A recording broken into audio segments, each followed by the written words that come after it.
সেইখিনি যোৱাকালি আমি ভেন্দি ছিঙিছিলোঁ আৰু আজি আকৌ ছিঙিলোঁ, যিহেতুকে আজি ছিঙিব নালাগিছিলে। ৰাতি অলপ কোমলে হৈ আছে, তথাপিতো উপায় নাই, একদম ছিঙি দিছোঁ। আৰু এইখিনিতো গোটেইখিনি পানী বুৰিছিলে, কিন্তু বহু বেছি তল নগ'ল আৰু এডোখৰতে থাকিলে। দুই এজোপা চাপৰ তল গৈছিলেগৈ। আৰু এতিয়া ধুমাধুম ছিঙি ল'লোঁ ভেন্দিখিনি, যিটোকে অহাকালিলৈ বজাৰত যাব লাগিব।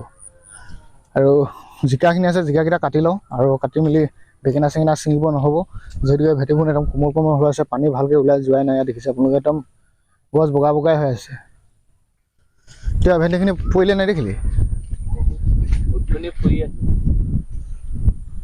সেয়া এতিয়া অকণমান শাক ছিঙিলোঁ অহাকালিলৈ। আৰু এতিয়া জিকা কেইটামান আছে, কাটি কিনে ধুমধাম ছিঙি কিনে যাবগৈ লাগিব। আৰু এইফালে বেঙেনা ছিঙিবলৈ আছে, সেইখিনি কিন্তু ছিঙিব পৰা নহ'ব, যিহেতুকে পানী বুৰি গ'ল। বেঙেনা গছ পানী বুৰিলে অকণমান দিগদাৰ হয় ছিঙিবলৈ, গছবোৰ মৰি যাব পাৰে। এইফালে ছিঙিব আছে, তাত আগলৈও ছিঙিব আছে বেঙেনা, কিন্তু আজি আমি নিছিঙো বেঙেনা, অকল ছিঙিম জিকাখিনি আৰু ভেন্দিখিনি। প্ৰায় 1 কুইণ্টেলমান ছিঙি থৈ দিয়া আছে। আৰু এইখিনি মিলাই মেলি 1 কুইণ্টেলমান ভেন্দি, সেইখিনি ছিঙি কিনে সেইবোৰে যি টি বস্তু লৈ কিনে যাম বজাৰলৈ। আমি শাক এতিয়া ছিঙি আছোঁ, ফিচ টাইমত 3টামান বজাত। মানে গাইছ, ইয়াত আমি এতিয়া চটপটি ছিঙিছোঁ।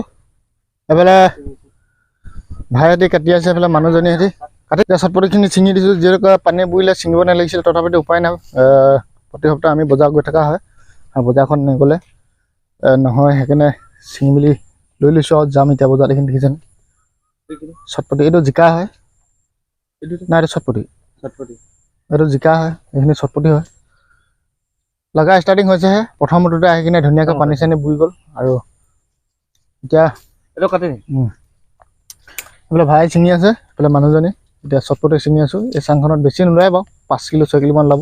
জিকা ওলাব, জিকা ছিঙিমগৈ। এতিয়া চটপটিকেইটা কাটি লওঁ, ভেন্দি ছিঙিলোঁ এইফালে। এতিয়া এইখিনি জিকা কাটিবলৈ আহিছোঁ। ইয়াত দেখিছোঁ নহয়, জিকা আমাৰ প্ৰায় 30-40 কেজিমান ওলাব বুলি ভাবিছোঁ আৰু।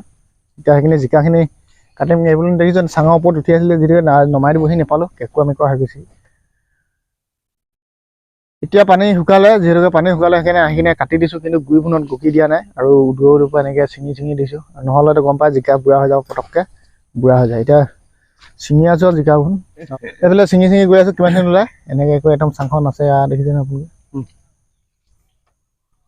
এইখিনি মানে গাছ এতিয়া ছিঙিলোঁ। এইফালে ইয়াত বেগ এটা এবেগ, তাৰপিছত ইয়াত এবেগ আছে, মানে 30 কেজি 40 কেজিমান হ'ব লাগে, 30 কেজিমান হ'ব মোৰ সম্ভৱ। ছিঙি দে, অকল ডাঙৰখিনিয়ে ছিঙি লৈ গৈছোঁ, আৰু যিটোকে সৰুবোৰ আছে ছিঙিবলৈ।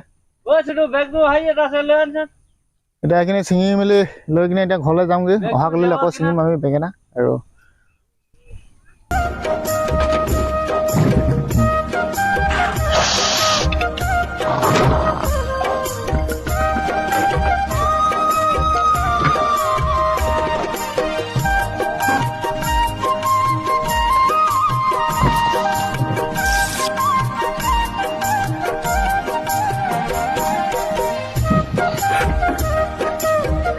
এইখিনি বেঙেনা মোৰ বুৰি গৈছিলে, আৰু এইখিনি বেঙেনাটো আমি খুব 2-3 কুটামানহে বিকা হৈছে, মানে 50-60 কেজিমান, মানে 1 কুইণ্টেলমান বেঙেনাহে বিকা হৈছে। এইখিনি বুৰি গৈছিলে, মই ভাবিছিলোঁ এইখিনি বেঙেনা মৰি যাব নেকি। এতিয়ালৈকে গছখিনি ঠিকে হৈছে, ইয়াত দেখিছে আপোনালোকে।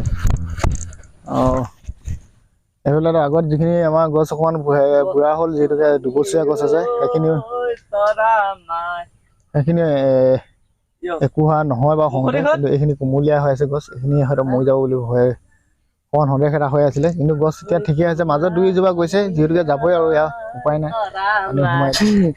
নহ'ব ভাই ধুনীয়াকৈ বিহু গান এটা গাইছে, গান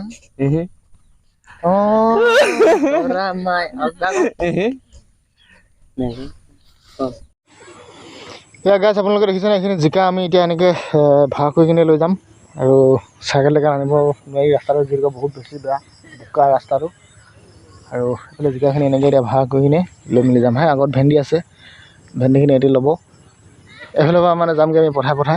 এইফালৰ পৰা গ'লে আমাৰ মানে অলপ ওচৰ হয়, এইফালৰ পৰা যদি আলিফালৰ পৰা ঘূৰি যায় অকণমান দূৰ হয়, যিহেতুকে পথাৰৰ মাজতে আমাৰ বাৰীখন আছে। আৰু এই পথাৰ মাজৰ বাৰীখন মানে অলপ ওখ হয়, তথাপিতো পানী বুৰি যায়। কিন্তু ডাঙৰ পানী হ'লে, বহুত বেছি ডাঙৰ পানী হ'ব লাগে, তেতিয়াহে বুৰিব।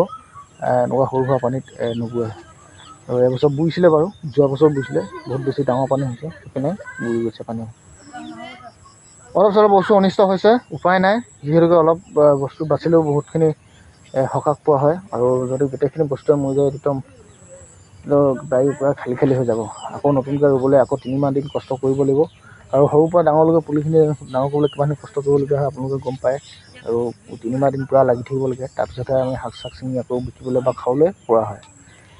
এতিয়া এইখিনি ভেন্দি এতিয়া এনেকুৱা ডাঙৰ কৰি ৰুবলৈ হ'লে আকৌ বহুতখিনি টাইম লৈ ল'ব, মানে প্ৰায় 3 মাহমান সময় লৈ লয়। আৰু সিমানখিনিলৈকে বহুতখিনি বেছি কষ্ট কৰিবলগীয়া হয়। যিহেতুকে পইচা পাতি যিমান খৰচ হৈছে সেইটো কথা নাই, কিন্তু যিহেতুকে কষ্ট কৰি সৰুৰ পৰা ডাঙৰ কৰি উঠাৰ পিছত মৰিবলৈ নিজকে অকণমান বেয়া লাগে। এতিয়া এনেই জিকা চিকা দেখিছেনে, লৈ কিনে যাম এতিয়া ঘৰত। মানে গাইজ এয়া দেখিছেনে আপোনালোকে, আমি শাকখিনি এতিয়া ছিঙি মেলি এনেকৈ ঘৰতে থৈ দিছোঁ। এতিয়া অহাকালিলৈ আমি বজাৰত যাম। আৰু ইয়াত আমি এনেকৈ ঢালি থৈ দিছোঁ আৰু বস্তাত ভৰাই দিলে যিটো গৰম হৈ যায়, আৰু গৰম হোৱাৰ লগে লগে বস্তু বেয়া হৈ যায়। এইখিনি ভেন্দি আছে, জিকা, চটপটি অলপ আছে, এইফালে বেঙেনা আৰু তিতাকেৰেলা ছিঙিব আছিলে, কিন্তু বানপানী বুৰি আছে, ছিঙিব নোৱাৰি। আৰু বানপানী যিখিনি ওলালে মানে শাক, সেইখিনিহে এতিয়া ছিঙি কিনে ঘৰতে জমা কৰি থৈছোঁ অহাকালিলৈ বজাৰলৈ।